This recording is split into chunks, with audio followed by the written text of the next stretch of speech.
Hey there, Techno Weebs. Welcome to Tech Atlantean. Continuing our mini-series on chakras of the human body, we have the fifth chakra, Vishuddha, or the throat chakra. Located at the throat, this chakra is associated with the element of ether and governs communication, truth, and self-expression. It represents our ability to speak openly, express our thoughts clearly, and live authentically. Like ether, it's about resonance in space, where our voice takes form and is heard. Each chakra has a corresponding Via mantra or seed sound that can be chanted to activate and balance it. For the Vishuddha or throat chakra, it is Ham. Try repeating it 108 times to activate and balance this center of communication and truth. Yoga positions associated with Vishuddha chakra are bridge pose or Siddha Bandha Sarvangasana,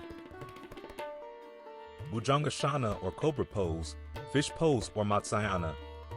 By performing these asanas, you stimulate the throat area and strengthen your ability to express yourself clearly, have authentic expression, a creative voice, more confidence, truthfulness, and become honest.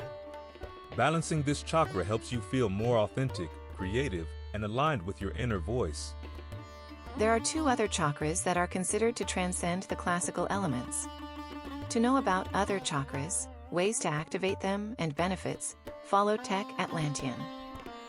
Share with your friends and don't forget to drop a like.